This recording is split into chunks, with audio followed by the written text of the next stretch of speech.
He said, you're not allowed to mention drugs. He said, we're not telling kids to take drugs. Basically, I was reading the newspaper and hearing about this terrible famine that was going on. I'm going to put this in and see what you think. And if you hate it, then I'm doing my job.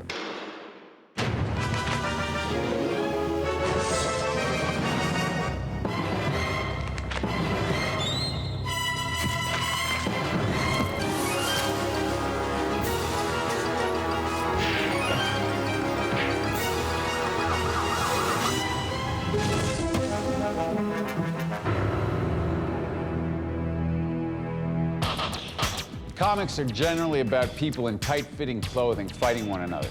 Can people that occupied with fistfights and spandex deal with the issues of the day? Why the hell not?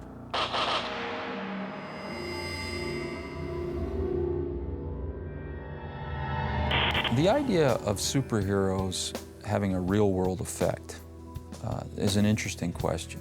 You know, it's not just comic books that of which you could ask that question. You can ask that of any literary text or any piece of art. What are the political consequences of literature that tackles social problems or that tries to provide some context for understanding to its readers about real-world issues? If comic book superheroes can't leap off the pages, they can at least provide what I'd call a virtual resolution of certain kinds of real-world problems. You can't just randomly do shit and expect that nobody's going to be affected. Oh yes, I can write and draw anything I want, and after all, since it has no effect on anybody, then it doesn't matter.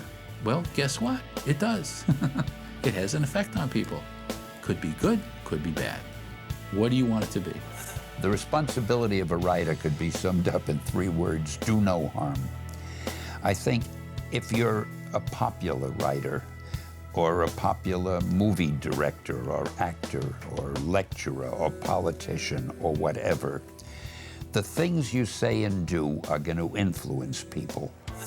This is very relevant stuff. We're not writing how to cook books, or we're not writing blockbuster movies intended for producers and visual effects. We're actually writing about our times and our people, what it's like to live here, what our people dream about, and what we're struggling through just to get from day to day. I don't know what the impact is of these books. It would be easy of me to say that nobody in their generation is able to be a judge of that stuff, that that's the kind of thing that future generations will have to judge, but that's the easy answer. I mean, I think the bigger reality is, you know, we're just out here trying to tell stories. There was one story I did in Thor years ago. It was a time when there were hippies all over the place. I had Thor come down to Earth, and he's in a soda fountain, and he meets some teenagers, and he's talking to them, and he's giving them a lecture. And he's saying, you know, it's understandable if you're dissatisfied with a lot of things about the way the world is today, but it won't do any good to drop out. The thing to do is plunge in, make it better, fix things. I got 1 million letters from readers who loved it and said they were showing it to their brother and their friends and their parents and blah, blah, blah. And that made me feel really good. The 1960s was a time of change worldwide. Everyone and everything was a battleground for social awareness. And comic books were a huge part of that scene.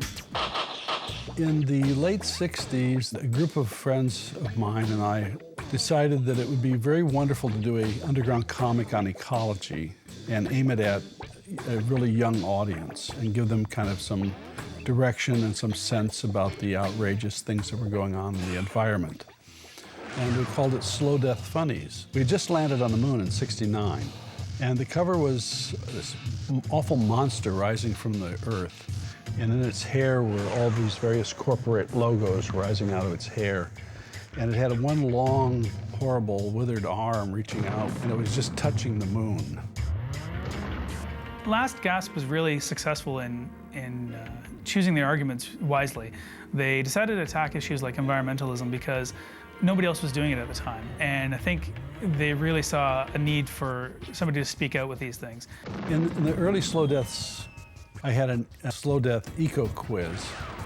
And one of the things we had researched was like how much farmland in California would be under asphalt in the next 20 years or so? And the answer was 50%. We have to remember that 1/3 of all vegetables in America are grown in this land. So you reduce that by 50%, where are your vegetables going to be coming from? Well, now we know it's called globalization. But this actually happened. I mean, I was so surprised that the predictions were true. The Comics Code was run by a group of people who decided what could be published in a comic book. Or they did until they met comic legend Stan Lee. Stan was the first man to take on the Comics Code and win. We weren't allowed to mention drugs or have stories involving drugs. But I had received a letter from the Office of Health, Education, and Welfare in Washington to the effect that Stan, being aware of the great influence that Marvel Comics has over the youth of America, we think it would be great if you would do a story warning the readers about the dangers of drug addiction, something of that sort. And I figured, why not? Stan wrote this story where some kid is strung out on pills and falls off a building, and Spider-Man catches him, and it's, the lesson is clearly, no one could possibly misunderstand this as other than a lesson that drugs are bad. So the Comics Code took one look at it and said, nope, using drugs, not approved. I said, we're not telling kids to take drugs. We're doing this because a branch of the federal government wrote to us and asked us to do it. Sorry, you can't mention drugs. So I was so proud of my publisher. I walked into Martin Goodman, the publisher. I said, Martin, we got to put this book out without the seal. He said, you go ahead and do it, Stan. Marvel, to their credit, said, screw it. We're going to back the play, and we're going to go after it, and we're going to publish this book without the Comics Code seal. And that opened up the doors for DC to do drug-oriented stuff and for other publishers to sort of push those boundaries a little bit, which in the 70s and stuff was great because this was an era where, America, no one can argue that America was having a gigantic paradigm shift in society in the late 60s and early 70s, and that comics were able to reflect that is great without the Comics Code Authority standing over them. The 60s had changed things, and now people were questioning everything, including their heroes. Denny O'Neil and Neil Adams were two men who started dealing with serious issues on a regular basis in their pivotal Green Lantern, Green Arrow series. Denny O'Neil and Neil Adams' collaboration on Green Lantern, Green Arrow in the early 70s was really groundbreaking for its time. It was the first comic that was socially relevant, dealt with overpopulation, dealt with drug addiction, dealt with poverty. I honestly didn't know what Denny was up to. He knew that I wanted to do this, and he knew that I wanted to create a conflict between the characters. They're talking about their ideologies, and suddenly this old black guy steps forward and he says, I know who you are, and I know that you helped these people with orange skin on this other planet and these purple people on this other planet. Have you ever helped anybody black on Earth? And Green Lantern hangs his head. We never wanted to present people with answers to problems. We wanted to wake people up, maybe. I thought I was late 20s, early 30s. By now, it's probably too late for me. My mind has become too rigid for me to think of real creative solutions to these problems. But if I can get a really smart 12-year-old and have him grow up thinking about this, maybe he'll come up with answers. That type of reading when I was younger showed me there is a way to marry the fantastic to things that are important to people or relevant to what's actually happening. So I'd say that in some way they definitely had a big effect on me. I know that, just so that everybody's clear on this, I know going back to reread them now, I find them somewhat heavy-handed and maybe overwritten. But I know that for my 13, 14, 15-year-old mind, they were absolutely perfect. The Batman book, Seduction of the Gun, actually helped push through a gun control bill in the state of Virginia. The story broke headlines with its depiction of gangland gun runners buying weapons in Virginia and bringing them back to Gotham City, which was clearly standing in as New York City. Why are the Teen Titans not telling runaways to go home? And how can a comic book feed starving people?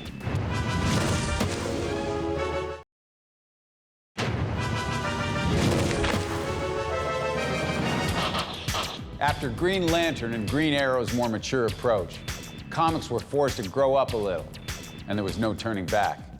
Dealing with issues wasn't as simple as the good guys win, the bad guys lose, and home is a safe place to be. I earned my way through college writing comics, but I studied to be an artist and a teacher. And I was, in fact, a junior high school teacher for 1 year and then fled back into full-time comic books. I couldn't stand it. But I've always had an interest in doing educational material in comics format.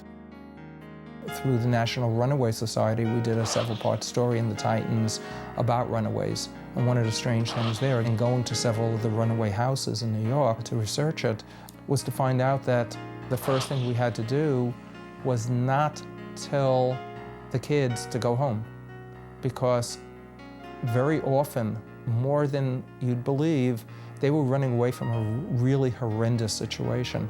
They weren't just running away because they thought it was cool. Life at home was not acceptable, and running away was better.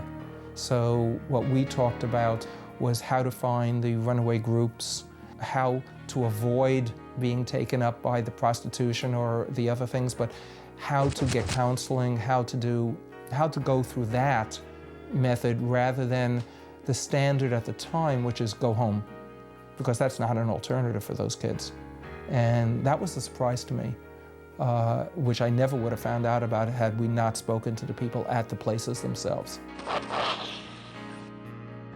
Stan Lee wasn't the only creator to take on drug awareness. Marv Wolfman used the Teen Titans to take on the issue. But due to copyright problems, their leader, Robin, could not appear in the episode and had to be temporarily replaced by a character known as the Protector.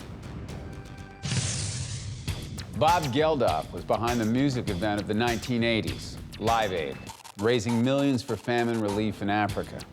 The comic book world had its own man with a plan, and he got some of the biggest names in comics involved. Basically, I was reading the newspaper and hearing about this terrible famine that was going on.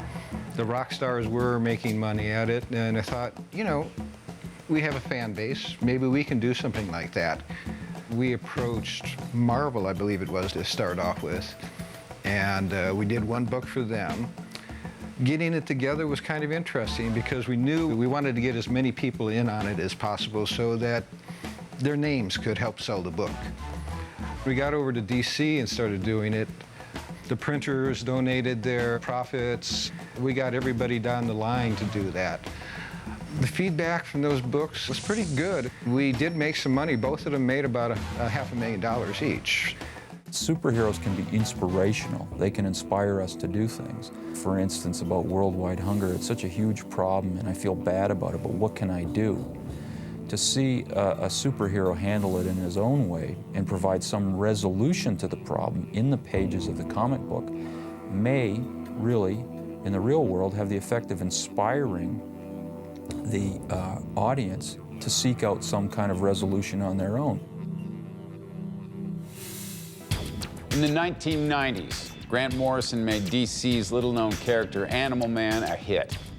He used this success to put a spotlight on the issue of animal rights. Grant Morrison decided to take a character that wasn't really well known and make him socially responsible and environmentally responsible. So he takes this character called Animal Man and sort of starts to stick up for animal rights. And I think Grant Morrison just saw an area in the comic book marketplace that needed fulfilling, and maybe it was something that he was a little bit concerned about as well.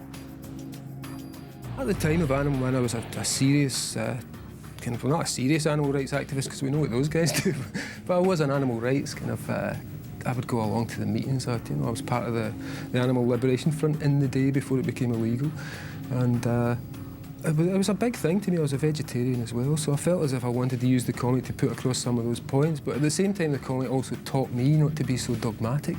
Because a lot of the ideas that you have when you're young are just big ideas, you know. Things are a lot more complex than that. A lot of people say things like, all those horrible experimenters, they're so awful. I hope they come back as animals and suffer themselves. And I'm thinking, well, how do you know all the animals that you're ready to torture them aren't previous generations? I mean, that's such a stupid way to look at it. So I was kind of trying to get to the heart of that a bit. And also, I changed my own mind in the process of talking about it. In the case of something like We3, where you see animals, well, animals are violent. Any of you ever watch a cat? Cats are hardwired to kill when they see birds in mind. When they see movement, something comes on in their heads that they cannot control themselves, they have to kill.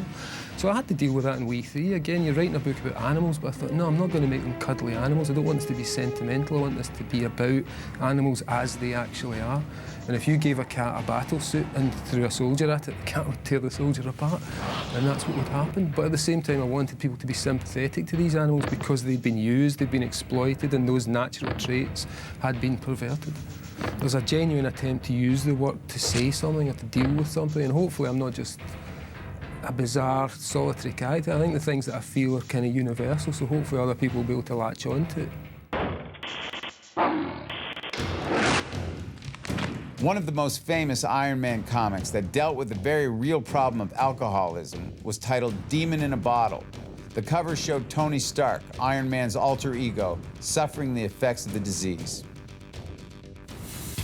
We've heard all about superheroes, but what does the alternative press have to say about comic books and social issues? And Martin Luther King has a comic book?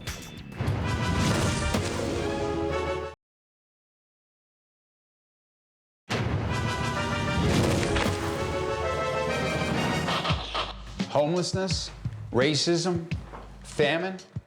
There are dozens of issues comic books have taken on. Here's the essential reading on social issues in comics. This is Comics 101. The Other Side by Jason Aaron and Cameron Stewart. The hard-hitting examination of the Vietnam War and its effects on the people who fought it and the civilians at home. The Other Side approaches the war from the American and Vietnamese point of view in an attempt to give a full picture of the conflict. Pedro and Me is the story of Judd Winnick's friendship with Pedro, a man who is HIV positive. Pedro and Me follows the relationship of these two men from their meeting on the set of the MTV show Real Life through the course of Pedro's fight with AIDS, showing the effect the disease had on Pedro and those closest to him. Sentences. The Life of M.F. Grimm is the autobiographical story of rapper M.F. Grimm, also known as Percy Carey, and his career as a gangster rapper. Grimm's career takes a horrifying turn as he loses the use of his legs through gang violence, an incident which causes him to take a new outlook on life and what it's all about. You want to talk about social change? The book is Martin Luther King, and the author is Ho Che Anderson. One of the earliest interesting biographies in comics is Ho Che Anderson's biography of Martin Luther King.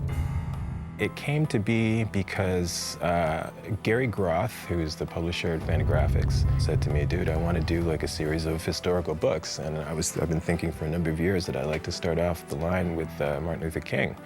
And as I've said 1,000 times, me being one of the few black cartoonists out there, I guess he sort of figured that I'd be like the right guy for the job. Didn't really have the qualifications or the skill really to do it at that point.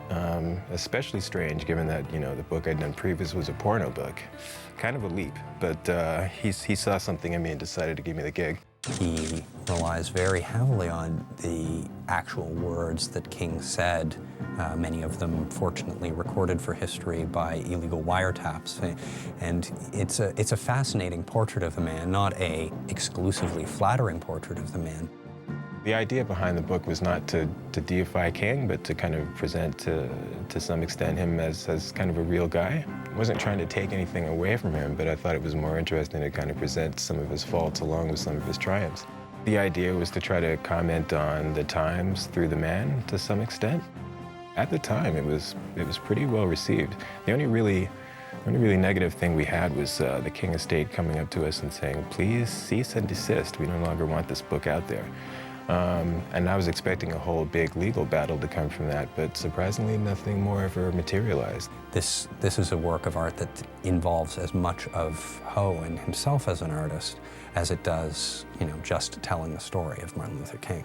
It's not right for me to just come along and just treat it willy-nilly. You have to treat it with a certain reverence, I believe, you know? I mean, that sense of reverence can't ultimately affect how you do it.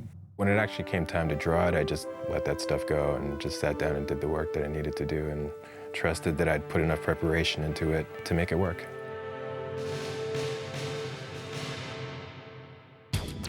Two of the biggest names in alternative comics are Jaime and Gilbert Hernandez.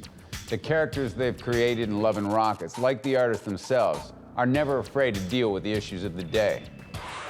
When I was younger, those socially aware comics like the Green Lantern, Green Arrow ones about heroin and race and things like that were kind of interesting and kind of fun. But at some same time, there was underground comics that were doing that stuff without preaching to you. Here's the big problem with tackling serious issues in superhero comics, in a Batman comic or a Superman comic. There are sensitive writers and people who are very interested in breaking taboos, but what happens is when you finish reading that story, it's a Batman story. It's almost an insult, you know, when you have superheroes trying to help the homeless. You know, you're insulting the homeless.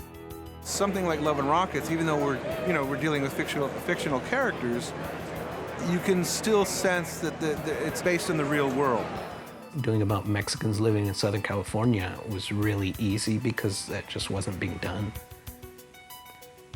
Back then, it was an open canvas, you know, it was a blank canvas. I mean, you could put out whatever you want, and it was new to a lot of people in comics. I'm gonna make these two characters lesbian, you know, just like that, you know, and I got a response, you know, right away. Handling situations like having gay characters, having troubles in Love and Rockets, we will try to deal with them as they happen in real life, as much as we can. As long as I treated it fairly or as truthfully as I could, to the best of my ability, I didn't have to apologize for anything. That's the good thing about alternative comics. It draws a lot of creators that want to tell a personal story, whether it's social or whether it's political, whether, you know, without the